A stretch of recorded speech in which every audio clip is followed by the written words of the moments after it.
Morning all of you. व्यावसायिक अध्ययन की वीडियो लेक्चर सीरीज में एक बार आपका फिर से स्वागत है। आज हम बात करेंगे पूंजी बाजार, मुद्रा बाजार, डीमेट अकाउंट, उपभोक्ता संरक्षण जैसे महत्वपूर्ण बिंदुओं पर आज हम इस लेक्चर में बात करेंगे।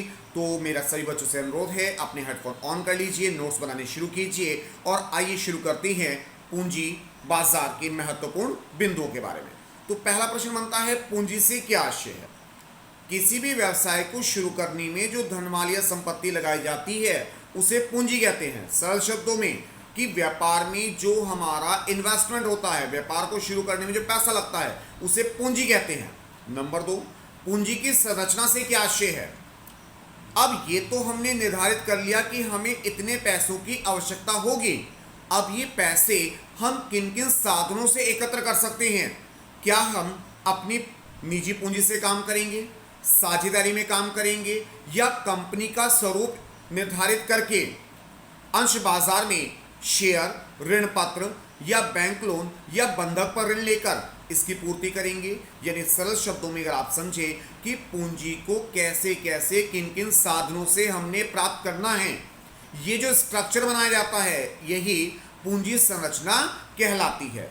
अगले पॉइंट पर आते हैं, डीमेट अकाउंट क्या है? आपने अक्सर सुना होगा शेयर बाजार के बारे में। कुछ ब्रोकर होते हैं जो शेयर बाजार में पैसा हमारा इन्वेस्ट करवाते हैं। कभी कभी आपके मन में सवाल आ सकता है कि क्या मैं प्रत्यक्ष रूप से डायरेक्टली शेयर मार्केट से काम कर सकता हूं, अपने नाम से शेयर खरीद सकता हूं, बेच सकता हूं, या किसी दूसरे को दिलवा सकता हूं? या आप सोचें कि जिस तरह से ये दलाल जो हैं ये शेयर्स को खरीद कर बेच कर कमीशन प्राप्त कर रहे हैं, तो क्या मैं ऐसा कार्य खुद शुरू कर सकता हूं? जी हाँ, बिल्कुल कर सकते हैं, परंतु इसके लिए पहले आपको अपना डीमेट अकाउंट ऑनलाइन रजिस्ट्रेशन करवाना पड़ेगा। अगर आपका शेयर मार्केट में डीमेट अकाउंट बन चुका है तो आप अपने नाम से अंशों को, ऋण पत्रों को क्रय विक्रय कर सकते हैं, किसी दूसरे व्यक्ति को भी उसको खरीदवा सकते हैं, और ऐसा कार्य करने से आप उससे कमीशन या दलाली भी प्राप्त कर सकते हैं। तो आप कह सकते हैं कि शेयर मार्केट में अपना एक खाता ओपन किया जाता है जिसमें आपके महत्वपूर्ण दस्तावेज, आधार कार्ड, पैन कार्ड, बैंक की कॉपी वगैरह आदि फिल किए जाते हैं और आपका डीमेट अकाउंट ओपन हो जाता है, और फिर आप शेयर बाजार में सरलता से कार्य कर सकते हैं।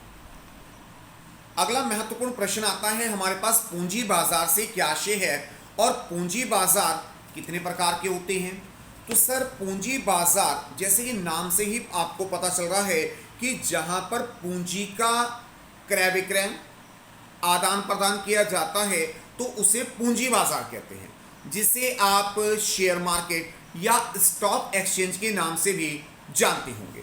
तो पूंजी बाजार वह स्थान है जहां पर अंशों, ऋण पत्रों, बंधक ऋण पत्रों का क्रय विक्रय किया जाता है तथा आदान प्रदान किया जाता है। उस स्थान को ही पूंजी बाजार कहा जाता है। भारत में यह कार्य मुंबई के शेयर मार्केट यानी स्टॉक एक्सचेंज द्वारा संपन्न किया जाता है। अब पूंजी बाजार दो प्रकार के होते हैं, प्राथमिक पूंजी बाजार और द्वितीयक पूंजी बाजार। प्राथमिक पूंजी बाजार क्या है? जहां पर कंपनी द्वारा अपने अंशों को निर्गमित किया जाता है, यानी जनता में क्रय के लिए आवेदन आमंत्रित किए जाते हैं। Application, allotment, first call, second call, final call आदि प्राप्त की जाती है, लाभांश प्रदान किया जाता है। तो ये प्राथमिक पूंजी बाजार कहलाता है। अब कंपनी ने अपने शेयर एक बार मार्केट में बेच दिए, उसके बाद जो दलाल या जो ब्रोकर होते हैं वो अलग अलग व्यक्तियों को उनकी आवश्यकताओं के अनुसार दोबारा से जो क्रय विक्रय करवाते हैं तो उसे द्वितीयक पूंजी बाजार कहते हैं। सरल शब्दों में समझिए, कंपनी ने अपने अंशों को एक बार बाजार में उतार दिया, प्राथमिक पूंजी बाजार। अब ये शेयर बाजार में आ चुके हैं। मान लीजिए आपने किसी कंपनी के शेयर खरीदे और किसी भी रीजन से अगर आप उनको बेचना चाहते हैं तो आप किसी ब्रोकर या एजेंट के माध्यम से उन्हें दोबारा बेचेंगे। अब आपने अंश बेचे हैं तो जाहिर सी बात है किसी ने खरीदे भी होंगे। तो यानी कि जो ये कंपनी द्वारा निर्गमित किया गया ये तो प्राथमिक पूंजी बाजार था, और जब अंशों के धारियों ने यानी अंश क्रय करने वाले व्यक्ति ने अपने अंश दोबारा बेचे तो इसे कहा जाएगा द्वितीयक पूंजी बाजार। तो आप कह सकते हैं कंपनी तो अपने जीवन काल में अपने अंश को एक बार निर्गमित कर देती है, उसके बाद वह बाजार की मांग और पूर्ति के आधार पर, यानी कि रेट ऊपर नीचे होने के कारण बार बार क्रय और विक्रय किए जाते रहते हैं और इसे द्वितीयक पूंजी बाजार कहा जाता है। अगले प्रश्न पर आते हैं मुद्रा बाजार। अब जैसे ही नाम से ही पता चल रहा है कि वह स्थान जहां पर मुद्रा का लेन देन किया जाता है, पैसों को जमा तथा निष्कासन किया जाता है, तो उसे मुद्रा बाजार कहते हैं। सामान्य रूप से हमारे देश में यह कार्य बैंकिंग संस्थाएं करती हैं, जो कि लोगों की जमा को स्वीकार करती हैं तथा उन्हें ऋण प्रदान करती हैं। तो ये जो कार्य है ये बैंकों द्वारा संपन्न किया जाता है। इसके अलावा यही कार्य व्यापारी वर्ग में भी किया जाता है, जैसे कि आपने टॉपिक पढ़ा होगा अकाउंटेंसी में विनय पत्र, जहां पर व्यापारी एक दूसरे की सहायता के लिए आपस में बिल का एक्सचेंज करते हैं। आवश्यकता पड़ने पर उन्हें बैंक से बट्टे पर बुला लेते हैं, यानी कि वह स्थान जहां पर मुद्रा का क्रय विक्रय किया जाता है उसे मुद्रा बाजार कहा जाता है। अब मुद्रा बाजार में कुछ प्रमुख शब्द हैं जो टिप्पणी के रूप में आपके पास आ सकते हैं, तो आइए उन्हें समझ लेते हैं। सबसे पहले है राजकोषीय बिल या ट्रेजरी। तो ये ट्रेजरी क्या है सर? बैंक अपनी आवश्यकता के अनुसार समय समय पर रिजर्व बैंक से रुपया उधार लेते रहते हैं और उसको वापस करते रहते हैं। इसकी न्यूनतम अवधि 14 दिन तथा अधिकतम अवधि 364 दिन, यानी एक वर्ष से पहले यह धन रिजर्व बैंक को वापस करना होता है, तो इसे राजकोषीय बिल या ट्रेजरी कहा जाता है। नंबर 2, वाणिज्य प्रपत्र। जो हमारे यहाँ पर रजिस्टर्ड संस्थाएं हैं, मान्यता प्राप्त संस्थाएं होती हैं, वह कई बार अपने नाम से भी बॉन्ड्स इशू कर देती हैं। यानी कि आप समझिए कि जैसे कि आपके यहाँ रिलायंस कंपनी है, टाटा कंपनी है, विप्रो है, यह अपने नाम से बॉन्ड्स इशू कर सकती है, रुपया प्राप्त कर लेती है और उस पे जो खरीदार होते हैं उन्हें निश्चित दर से ब्याज प्रदान करती हैं। तो ये जो वाणिज्य प्रपत्र होते हैं इनकी समय अवधि 15 दिन से 1 वर्ष तक हो सकती है। अगले पॉइंट पर आते हैं, शीघ्रवृद्धि द्रव्य या मांग मुद्रा। इसे आप इस तरह से समझ सकते हैं जैसे कि आपने सुना भी होगा कि जिन व्यक्तियों के बैंकों में चालू खाते होते हैं, करंट अकाउंट होते हैं, वो बैंक से एक लिमिट तैयार करवा लेते हैं कि भैया आवश्यकता पड़ने पर हम बैंक से इतना रुपया कभी भी उधार ले सकते हैं और उस पर बैंक एक निश्चित दर से ब्याज भी वसूल करता है। तो इस लिमिट को ही शीघ्र विधि द्रव्य या मांग मुद्रा कहा जाता है। इसके बाद बचत या जमा प्रमाण पत्र। जैसे कि आपने सामान्य रूप से देखा है कि हम अपना रुपया बैंक में जमा करते रहते हैं, आवश्यकता पड़ने पर उसे विड्रॉ कर लेते हैं और समय समय पर बैंक हमें ऋण भी प्रदान करता रहता है। तो बैंक में रुपया जमा करना, रुपया निकालना या रुपए का आदान प्रदान करना, ये सब बचत या जमा प्रमाण पत्र कहलाते हैं। इसके बाद आते हैं विनिमय पत्र। जैसे कि मैंने अभी आपको क्वेश्चन की शुरुआत में बताया था कि विनिमय पत्र क्या है? व्यापारियों द्वारा माल का क्रय विक्रय करने पर या आपसी सहयोग के लिए जो अनुबंध कर लिए जाते हैं, लिखित प्रमाणपत्र तैयार कर लिए जाते हैं, उसे विनिमय पत्र कहते हैं। अब प्रश्न ये बनता है कि मुद्रा बाजार और पूंजी बाजार में क्या अंतर है? अभी हमने समझा कि मुद्रा बाजार में मुद्रा का लेन देन हो रहा है और पूंजी बाजार में पूंजी का लेन देन हो रहा है। तो देखा जाए तो दोनों ही रूपों में धन का ही आदान प्रदान किया जा रहा है। तो अब दोनों में कैसे अंतर स्पष्ट करें? तो इसके लिए मैं आपको बताता हूं सर, एक बार ध्यान से सुनिए। सर, पूंजी बाजार का मतलब मैंने आपको बताया था स्टॉक एक्सचेंज से, जहां पर अंशों का, ऋण पत्रों का क्रय विक्रय किया जा रहा है। जबकि मुद्रा बाजार के स्टार्टिंग में मैंने आपको बताया था कि बैंकों का उदाहरण दिया था जहां पर रुपए का आदान प्रदान हो रहा है। पूंजी बाजार में जो पैसा लगाया जाता है वो दीर्घकालीन होता है। कंपनी ने एक बार शेयर इश्यू कर दिए, कंपनी आपको यह अवसर प्रदान नहीं करती कि आप अपनी आवश्यकता होने पर कंपनी से रुपया वापस मांग सकें। कंपनी तो उतने समय के बाद ही धन वापस करेगी जब उसने कहा है, और अगर वापस करने के लिए नहीं कहा है तो कंपनी के समापन पर ही आपको धन वापस मिल सकता है।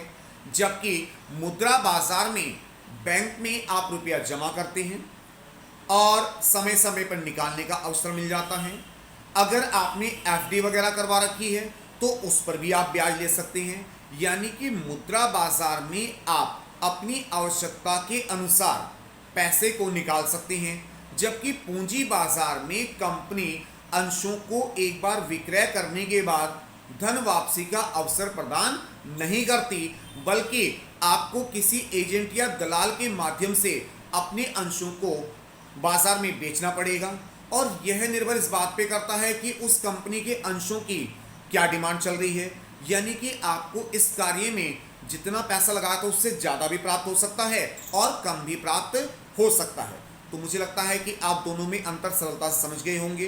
पूंजी बाजार के लिए आप दिमाग में रखिए स्टॉक एक्सचेंज को, शेयर बाजार को, जबकि मुद्रा बाजार के लिए आप अपने दिमाग में रखें बैंकों को। तो दोनों में अंतर करना आपके लिए बहुत ही सरल हो जाएगा।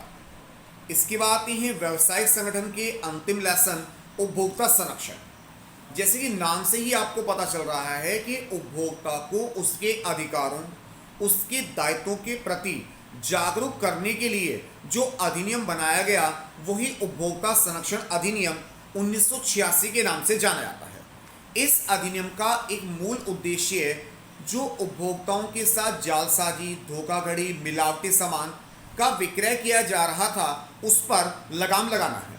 तो यह अधिनियम दिसंबर 1986 में भारतीय संसद द्वारा पास किया गया और 1 जुलाई 1987 यानी 1987 से जम्मू कश्मीर को छोड़कर संपूर्ण भारत में लागू कर दिया गया।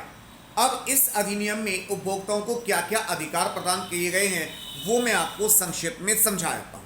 सबसे पहले है सुरक्षा का अधिकार। कोई भी व्यापारी किसी भी हानिकारक या नुकसानदायक या मिलावटी वस्तु का क्रय विक्रय नहीं कर सकता, तो आपको अपनी सुरक्षा का अधिकार है। नंबर 2, सूचना का अधिकार।